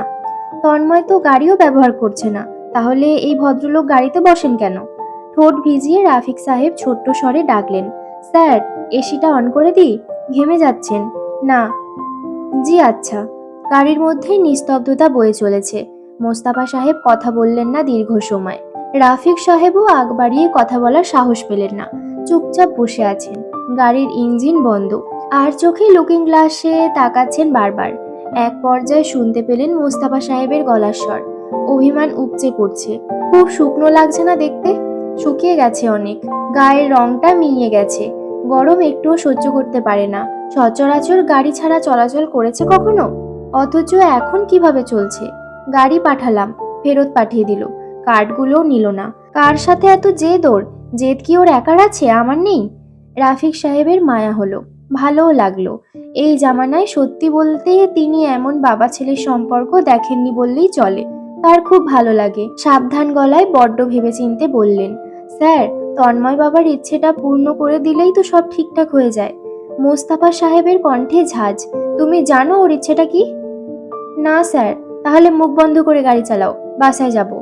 চুপসে যান রাফিক সাহেব। জিজ্ঞাসা করার আর সাহস হয় না মনের গহীনে থাকা প্রশ্নটা। কি এমন ইচ্ছে যে পূরণ করা যায় না? ঘড়ির কাঁটা ঘুরছে রাত 11টা 10-এ। গরম গরম 2 কাপ চা শেষ করেও তন্ময় ঠিকঠাক সিদ্ধান্তটা নিতে পারল না। অরুকে কি বেরোতে বলবে একটু, নাকি বলবে না? দোটানায় সে অনেকক্ষণ ধরে দাঁড়িয়ে থাকলো। ব্যস্ত পায়ে পায়চারিও করলো। চুলগুলো 2 হাতে কপালের ওপর উঠিয়ে নিল অযত্নে। এই সময় দেখতে পেল অয়ন দৌড়ে আসছে। ছেলেটা তাদের পাশের বাড়ির। খুব ভালো সম্পর্ক তাদের দুই পরিবারের মধ্যে। আয়নের সাথে মাঝে মধ্যে কথাবার্তা হয়েছে। ভদ্রলোক। কাছাকাছি এসে তন্ময়কে সালাম দিল আয়ন। জিজ্ঞাসা করলো, তন্ময় ভাই, এখানে দাঁড়িয়ে যে? তন্ময়ের সংক্ষিপ্ত জবাব, এই তো এমনি। আয়ন প্রত্যাশা নিয়ে প্রশ্ন করলো, চা নেই দুটো? দুজন পাশাপাশি বসে 2 কাপ চা শেষ করলো। টুকটাক কথাবার্তাও বলল। এর মধ্যে তন্ময় সিদ্ধান্তটা নিয়ে ফেললো। সে অরুকে হোয়াটসঅ্যাপে মেসেজ পাঠালো বেরোনোর জন্য। চা শেষ করে তন্ময় অয়নকে বলল, রাত হয়েছে, যা গিয়ে ঘুমিয়ে পড়। You should sleep early. Ayan বাধ্য ছেলের মতো সঙ্গে সঙ্গে বলল, জি ভাই, গেলাম তাহলে। Go ahead. অয়ন চলে যাচ্ছে। তন্ময় ওর যাওয়ার পথেই তাকিয়ে। অরু কি ঘুমিয়ে পড়েছে? এত দ্রুত ঘুমানোর মেয়ে তো ও নয়। মেসেজটা কি দেখেনি? যদি না দেখতে পেল, সে কি একটা কল করবে? ফোন হাতে দাঁড়ানো তন্ময়ের হৃদয় ব্যাকুল। অরুকে এক পলক দেখার জন্য ব্যাকুল। এই সময় অদূরে একটা অবয়ব দেখা গেল। আধার চিরে ছুটে আসছে। বাতাসে উঠছে ওর খোলা লম্বা চুল। সাদা ওড়নাটা গলায় অবহেলিতভাবে পড়ে আছে। অরুর চোখ মুখে আলো পড়তেই তন্ময়ের ভেতরটা কেঁপে উঠল। গলাটা শুকিয়ে গেল। 15 দিনের মধ্যে কি মেয়েটা পরিবর্তন হয়ে গেছে? অরুর চোখ মুখ লাল, শ্বাস প্রশ্বাস, বুকের ওঠানামার গতি অস্বাভাবিক। কাছাকাছি এসে দাঁড়াতেই ওর ঠোঁটের হাসির রেখা দীর্ঘ হয়। চাঁদের মতন জলজল করছে চোখ জোড়া। এই চোখে চেয়ে তন্ময়ের বুকের চাপা যন্ত্রণাটুকু নিমেষেই মিইয়ে গেল। অরু হাসছে, হেসেই যাচ্ছে। তন্ময় বলে, বোকার মতো এত হাসার কি হলো? ওড়নার এক কোণা আঙুলের ভাঁজে রেখে অরু লাজুক হাসে। বলে, অনেক খুশি তাই। তন্ময় দৃষ্টি ফিরিয়ে আনে। অন্যদিকে চেয়ে অস্পষ্ট গলায় জিজ্ঞাসা করে, কেন খুশি? অরু পা জোড়া নড়াচড়া করছে, নূপুর জোড়া প্রতিধ্বনি তুলছে ঝনঝন শব্দে। হেসে হেসে বোকার মতন বলছে, এমনি। পাশ দিয়ে রিস্কা গেল, হুটহাট গাড়িও যাচ্ছে। তন্ময় অরুর মাথায় ডান হাত চেপে ওকে তার সাইডে নিয়ে আসে। সে নিজেই দেওয়ালের মতন ওর সামনে দাঁড়ায়। প্যান্টের পেছন পকেট থেকে মানিব্যাগ বার করতে করতে প্রশ্ন করে, পড়াশোনা ঠিকভাবে হচ্ছে? অরু চটপট উত্তর দেয়, না। কেন না? প্রশ্নের বিপরীতে অরু চুপ মেরে থাকলো। তন্ময় দোকানের টাকা মিটিয়ে ফিরে তাকালো, ধমকের সুরে বলল, না কেন? অরুকে মিনমিন গলায় বলতে শোনা গেল, আমায় পড়াবেন না? তন্ময়ের মুখের পরিবর্তন হলো না, অথচ ভেতরে শান্তির দোলা লাগছে। সে তো এটাই চাচ্ছিল, অরু আসুক প্রতিদিন, তার চোখের সামনে থাকুক। সারাদিন পর যখন ওকে একটাবার দেখতে পারবে, এতেই তার ক্লান্তি বিনাশ ঘটবে। সাবলীল গলায় হুকুম করলো, চলে আসবি কাল সন্ধে 6টায়, আমি চাচ্চুকে বলে রাখবো। অরু লাফিয়ে উঠল, খুশিতে চকচক করছে ওর চোখ জোড়া। তড়ি ঘড়ি গলায় বলল, আচ্ছা, আমি তার আগেই চলে আসব। খুব মন দিয়ে পড়াশোনা করব, একদম ফাঁকিবাজি করব না, একটুও জ্বালাবো না।